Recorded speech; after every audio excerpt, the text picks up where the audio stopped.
Assalamualaikum. Today we start our new chapter number 5, cell cycle.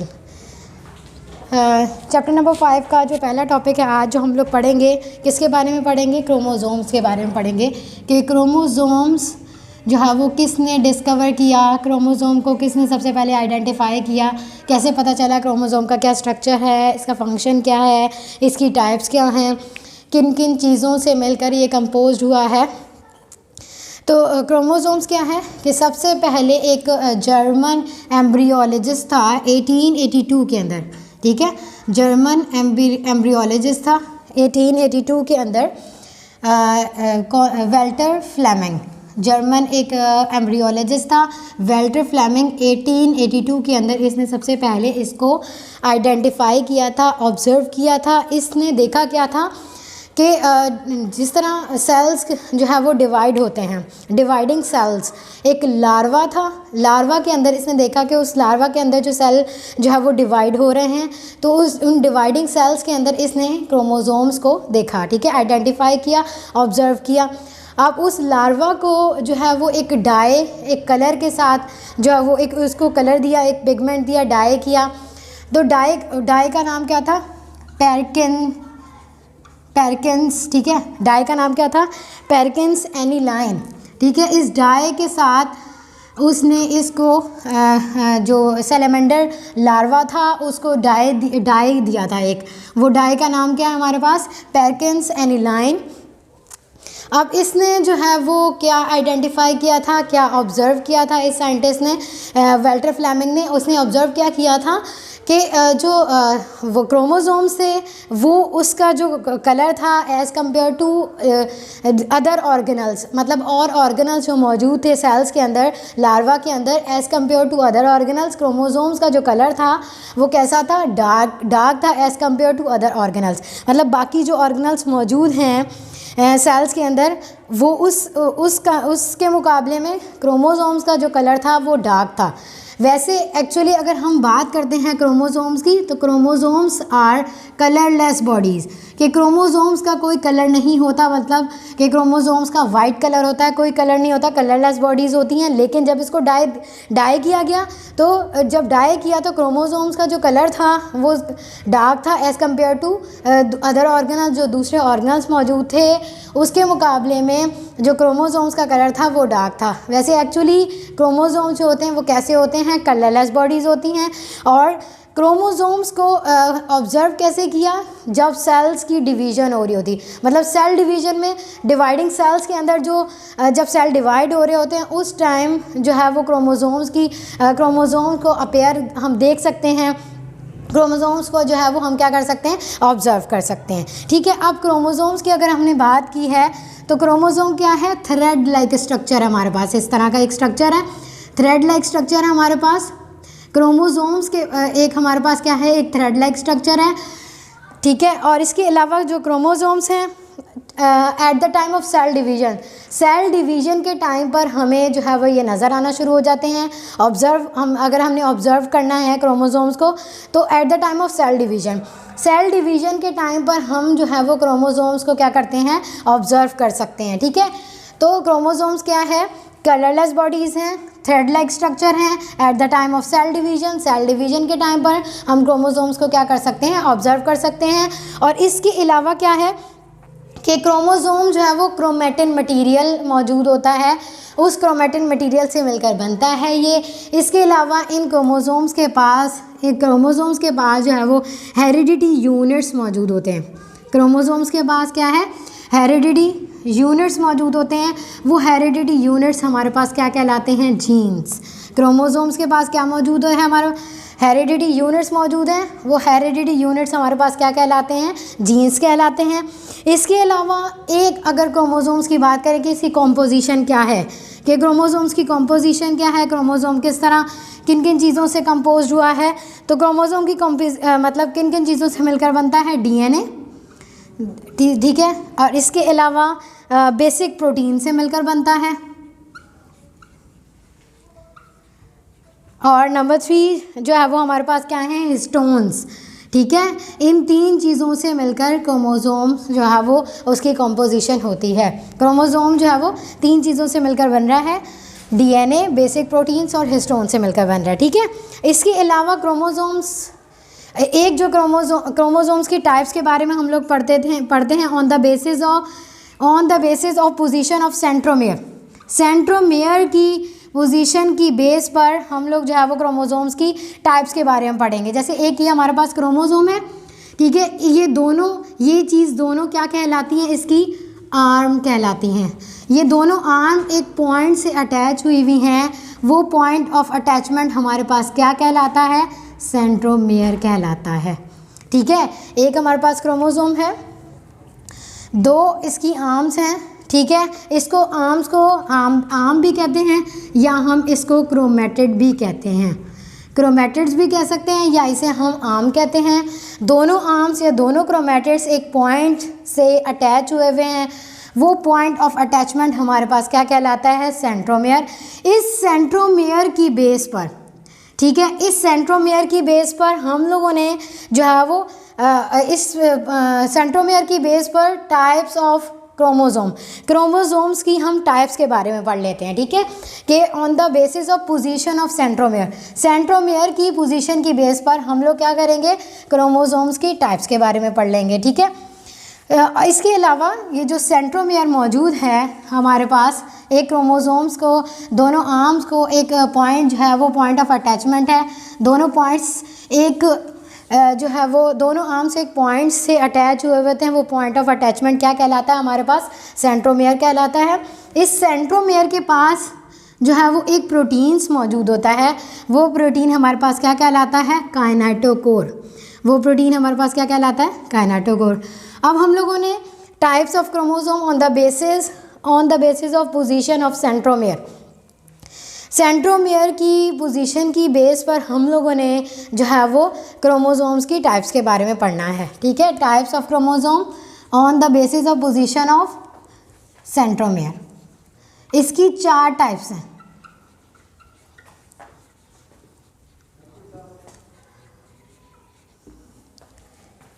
On the basis of position of centromere.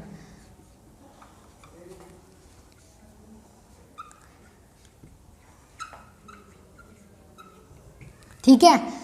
Types of chromosomes on the basis of position of centromere. Number 1 हमारे पास कौन सी type है, metacentric.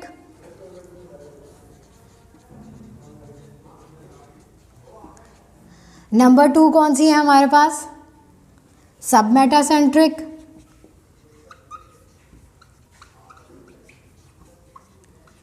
और number 3 कौन सी है हमारे पास, acrocentric. और number 4 कौन सी है हमारे पास, telocentric. On the basis of position of chromosomes, on the basis of position of centromere की बेस पर टाइप्स ऑफ क्रोमोसोम, कितनी टाइप्स हैं इनकी, इसकी हमारे पास 4 टाइप्स हैं। कौन कौन सी टाइप्स हैं, मेटासेंट्रिक, सब मेटासेंट्रिक, एक्रोसेंट्रिक और टीलोसेंट्रिक है हमारे पास। ठीक है। एक्रोसेंट्रिक को जो है वो सब टीलोसेंट्रिक भी कहा जाता है। एक्रोसेंट्रिक का दूसरा नाम जो है वो हमारे पास क्या है, सब टीलोसेंट्रिक। मेटासेंट्रिक क्या है, क्रोमोसोम्स विद इक्वल आर्म्स। क्या है, chromosomes with equal arms. Chromosomes with equal arms के मतलब एक हमारे पास अगर क्रोमोसोम्स मौजूद है, उसकी ये जो आर्म्स हैं ये दोनों इक्वल, इनका जो साइज़ होगा वो इक्वल होगा, तो वो हमारे पास जो टाइप ऑफ क्रोमोसोम्स होगी वो क्या कहलाएगी, मेटासेंट्रिक कहलाएगी। ठीक है। क्रोमोसोम्स विद इक्वल आर्म्स, जैसे ये हमारे पास क्रोमोसोम्स मौजूद है एक, और इसकी जो आर्म्स हैं उनका साइज़ जो होगा वो सेम होगा, तो ये हमारे पास जो टाइप है क्रोमोसोम्स की वो क्या कहलाएगी, मेटासेंट्रिक कहलाएगी। सब मेटासेंट्रिक में क्या है, क्रोमोसोम विद अनइक्वल आर्म्स के मतलब अगर हमारे पास क्रोमोसोम्स मौजूद है लेकिन उसकी जो आर्म है वो अनइक्वल होंगी, तो वो हमारे पास जो क्रोमोसोम है वो क्या कहलाता है, सब मेटासेंट्रिक। ठीक है। Chromosomes with equal arms metacentric, chromosome with unequal arms हमारे पास क्या कहलाएगी, सब मेटासेंट्रिक, मतलब इसकी जो बाजू होंगी, आर्म्स होंगी, क्रोमेटिड्स होंगे वो अनइक्वल, इनकी जो लेंथ होगी वो अनइक्वल इन लेंथ होगी, तो इसीलिए इसको क्या कहा जाता है, सब मेटासेंट्रिक। एक्रोसेंट्रिक में क्या है कि क्रोमोसोम्स जो होगा उसमें क्या होगा, जो क्रोमोसोम्स होगा एक जो उसकी जो एक जो आर्म होगी वो बहुत ज़्यादा लंबी होगी, बहुत ज़्यादा लॉन्ग होगी, और एक जो आर्म होगी वो वो बहुत ज़्यादा शॉर्ट होगी। तो इस तरह का जो हमारे पास जो क्रोमेटिड होगा वो जो क्रोमोसोम होगा वो हमारे पास क्या कहलाएगा, सब टीलोसेंट्रिक या एक्रोसेंट्रिक। एक्रोसेंट्रिक क्या है, ऐसा क्रोमोसोम है जिसमें क्रोमोसोम की एक जो आर्म होगी वो बहुत ज़्यादा लॉन्ग होगी और एक जो आर्म होगी वो बहुत ज़्यादा स्मॉल होगी, तो वो चीज़ हमारे पास, वो क्रोमोसोम हमारे पास क्या कहलाएगा, सब टीलोसेंट्रिक कहलाएगा। और टीलोसेंट्रिक क्या है, ऐसा क्रोमोसोम की ऐसी टाइप है जिसमें जो एक फॉर एग्जांपल हमारे पास एक आर्म मौजूद है, एक आर्म के एंड के ऊपर सेंट्रोमेयर मौजूद होगा, वो हमारे पास टाइप ऑफ क्रोमोसोम क्या कहलाएगी, टीलोसेंट्रिक कहलाएगी। एक्रोसेंट्रिक और सब टीलोसेंट्रिक में क्या है कि जो क्रोमोसोम्स होगा उसकी एक आर्म या एक क्रोमेटिड बहुत ज़्यादा लॉन्ग होगा और एक आर्म या एक क्रोमेटिड जो है वो बहुत ज़्यादा शॉर्ट होगा, वो टाइप ऑफ क्रोमोसोम हमारे पास क्या कहलाएगी, एक्रोसेंट्रिक या सब टीलोसेंट्रिक।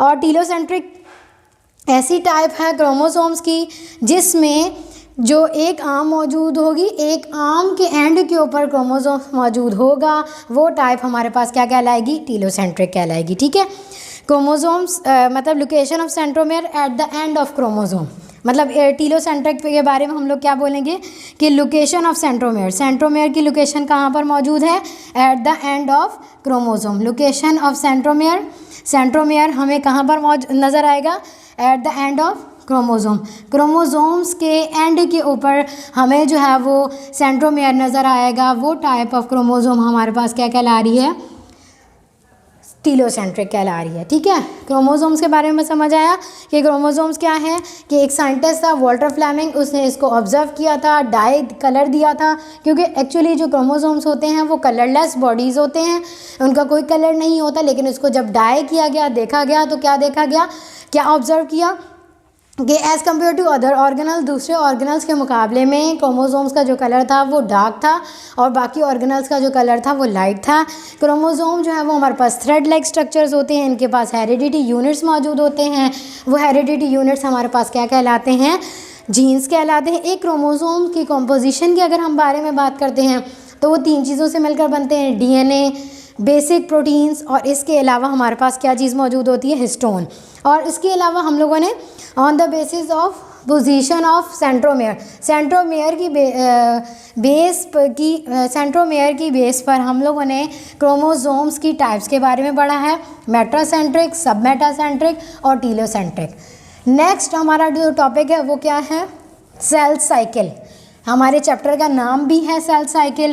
पहले हम लोगों ने क्रोमोसोम्स के बारे में पढ़ा, अब हम लोगों का जो नेक्स्ट टॉपिक है वो क्या है, cell cycle. Cell cycle for example cell cycle के बारे में पढ़ेंगे कि एक्चुअली जो हमारा जो सेल साइकिल जो हमारे चैप्टर का नाम भी है, इसके बारे में पढ़ेंगे कि सेल साइकिल क्या होता है। सेल साइकिल क्या है, एक ऐसा प्रोसेस है, एक ऐसा मतलब फॉर एग्ज़ाम्पल एक सेल डिवीज़न है, एक सेल डिवीज़न से दूसरी सेल डिवीज़न के दौरान one cell division to another cell division, एक सेल डिवीज़न से दूसरी सेल डिवीज़न के दरमियान दोनों सेल डिवीज़न के बिटवीन जो सीक्वेंस के अंदर जो चेंजिंग आ रही है वो सीक्वेंस ऑफ चेंजिंग हमारे पास क्या कहलाएगी, सेल साइकिल कहलाएगी। ठीक है, क्या है सेल साइकिल हमारे पास कि सीक्वेंस ऑफ चेंजिंग, सीक्वेंस के साथ एक चेंजिंग आ रही है from one cell division to next cell division, एक सेल डिवीज़न से दूसरी सेल डिवीज़न के बिटवीन सीक्वेंस के अंदर चेंजिंग आएगी, वो प्रोसेस हमारे पास क्या कहलाएगा, सेल साइकिल कहलाएगा। मतलब एक सेल साइकिल हमारे पास चल रही है, फॉर एग्जांपल एक सेल डिवीज़न चल रही है, अब एक सेल डिवीज़न स्टार्ट हुई और उसने नेक्स्ट सेल डिवीज़न के अंदर जाएगी, वो मतलब एक सेल डिवीज़न ख़त्म हो गई और नेक्स्ट सेल डिवीज़न स्टार्ट हो जाएगी हमारे पास। तो एक सेल डिवीज़न से दूसरी सेल डिवीज़न के बिटवीन जो चेंजिंग आ रही है, सीक्वेंस के अंदर जो चेंजिंग आ रही है, वो प्रोसेस हमारे पास क्या कहला रहा है, सेल साइकिल कहला रहा है। ठीक है, अब इसकी हमारे पास सेल साइकिल के हमारे पास जो है वो 2 फेजेस हैं। सेल साइकिल के हमारे पास कितने फेजेस हैं? फेजेस। सेल साइकिल के हमारे पास 2 फेजेस हैं। कौन कौन से फेजेस हैं? Number 1 interface. सेल साइकिल के हमारे पास 2 फेज हैं, इंटरफेस और दूसरा क्या है हमारे पास? M phase. सेल साइकिल के हमारे पास 2 फेजेस हैं, इंटरफेस और दूसरा हमारे पास क्या है? M phase. इंटरफेस को जो है वो क्या कहा जाता है? Non dividing phase. इंटरफेस को क्या कहा जाता है? Non dividing phase. और एम फेज को क्या कहा जाता है? डिवाइडिंग फेज या डिवाइडिंग पीरियड भी कह सकते हैं। डिवाइडिंग फेज या dividing period. Non dividing period या नॉन डिवाइडिंग फेज और एम फेज को क्या कहा जाता है? डिवाइडिंग फेज या डिवाइडिंग पीरियड। मतलब कि इस इंटरफेस के अंदर जो है वो डिवीज़न नहीं होगी सेल्स की और एम फेज के अंदर जो है वो सेल्स की डिवीज़न होगी। सेल डिवीज़न का पीरियड है, मतलब सेल्स की जो है वो डिवीज़न होगी, इसीलिए इसको डिवाइडिंग फेज कहा जाता है और उसको इंटरफेस को नॉन डिवाइडिंग फेज कहा जाता है। ठीक है, तो पहले अब फॉर एग्ज़ाम्पल अब एक सेल डिवीज़न से दूसरी सेल डिवीज़न के अंदर सीक्वेंस के अंदर चेंजिंग आ रही है, वो चेंजिंग हमारे पास मैंने क्या बताया आप लोगों को? सेल साइकिल कहला रही है। एक सेल डिवीज़न से दूसरी सेल डिवीज़न के दौरान एक सीक्वेंस के अंदर हमारे पास चेंजिंग आएगी, वो चेंजिंग हमारे पास क्या कहला रही है? सेल साइकिल कहला रही है। मतलब क्या होगा कि सेल की जो है वो ग्रोथ होगी, डीएनए की सिंथेसिस होगी, डीएनए की रेप्लिकेशन होगी, मतलब ये सीक्वेंस के अंदर जो है वो चेंजिंग आती जाएगी। तो ये प्रोसेस हमारे पास क्या कहलाता है? सेल साइकिल कहलाता है। ठीक है, तो नंबर 1 जो हम लोगों ने फेजेस के बारे में पढ़ा है कि सेल के जो है वो हमारे पास क्या हैं? 2 फेजेस हैं, डिवीज़न फेज और नॉन डिवीज़न फेज। तो डिवीज़न फेज के बारे में हम लोग पढ़ लेते हैं। पहले नॉन डिवीज़न फेज के बारे में पढ़ेंगे, पहले इंटरफेस के बारे में पढ़ेंगे, उसके बाद हम लोग डिवीज़न फेज के बारे में पढ़ेंगे। तो हमारे पास नॉन डिवीज़न फेज क्या है? इंटरफेस। इंटरफेस क्या है हमारे पास? Non division phase. इंटरफेस क्या है?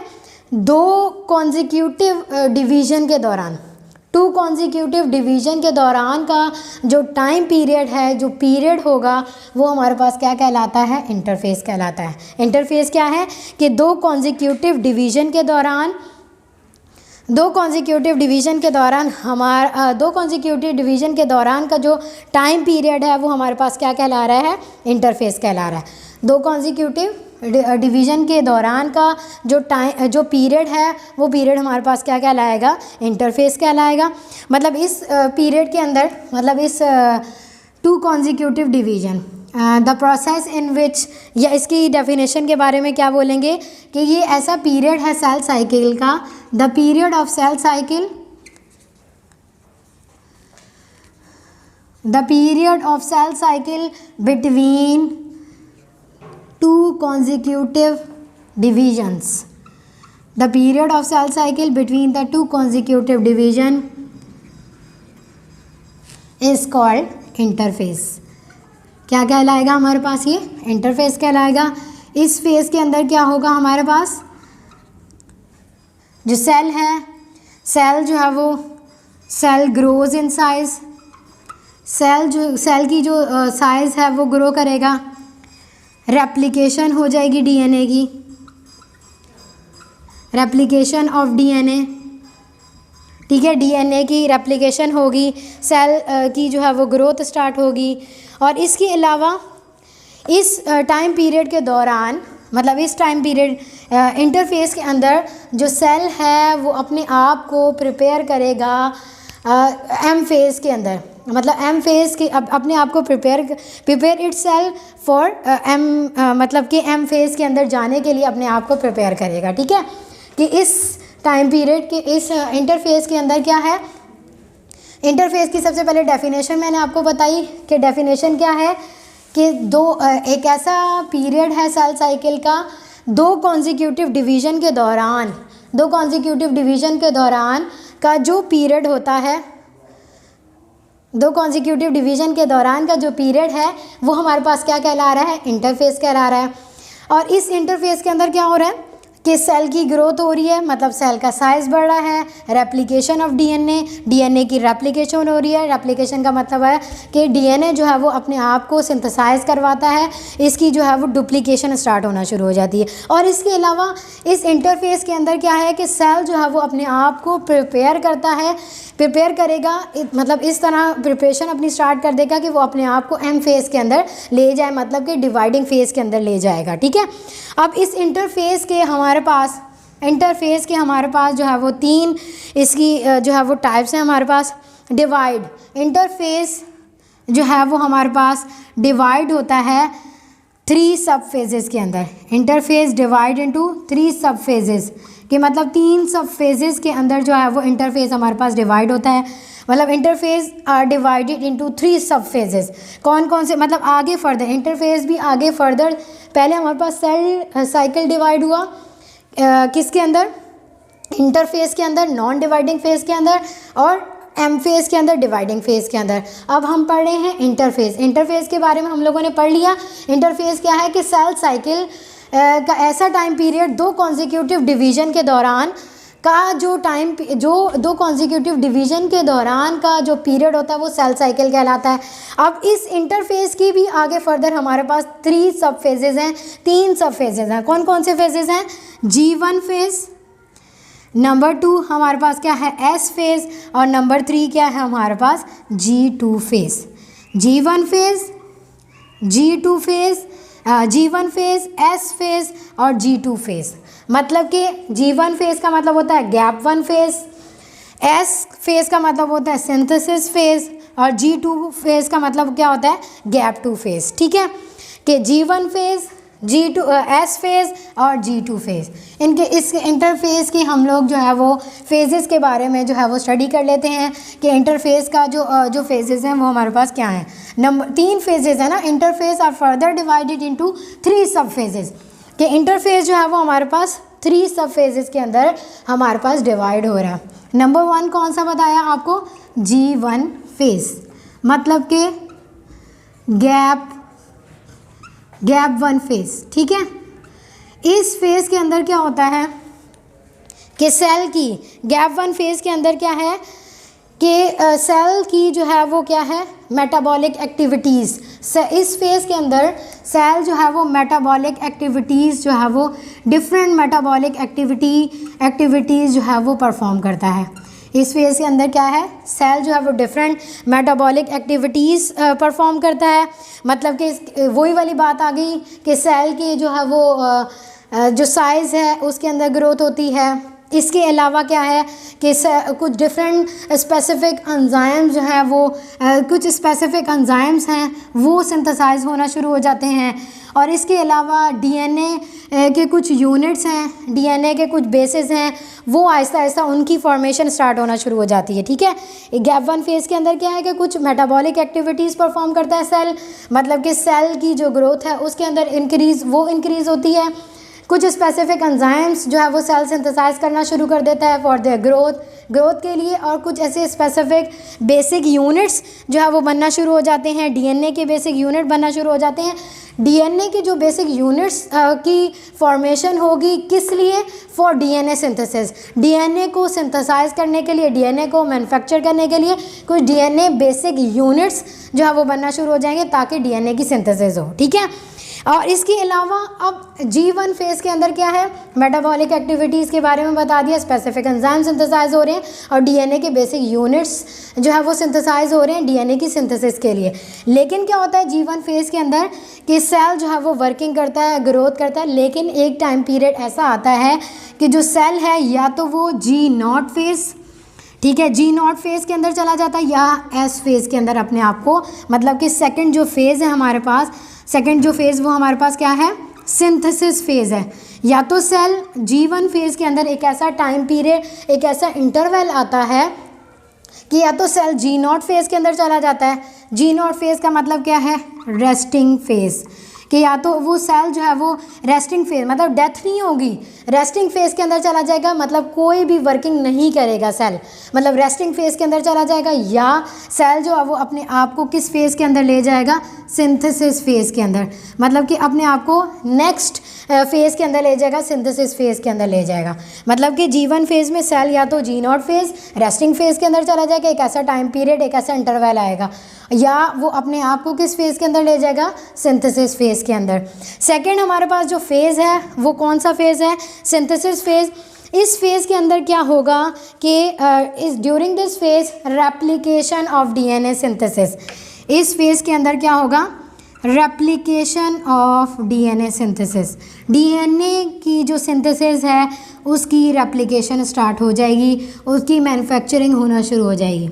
ठीक है, सिंथेसिस फेज़ के अंदर सिर्फ एक ही काम होगा कि डीएनए की जो सिंथेसिस है उसकी रेप्लिकेशन, उसकी डुप्लीकेशन मतलब डबल होना शुरू हो जाएगा आहिस्ता आहिस्ता। इस फेज़ के अंदर जो डीएनए है उसकी रेप्लिकेशन होना शुरू हो जाएगी, मतलब कि क्या है कि डीएनए सिंथेसाइज होना शुरू हो जाएगा, बनना शुरू हो जाएगा और इसकी डुप्लीकेशन स्टार्ट होना शुरू हो जाएगी हमारे पास।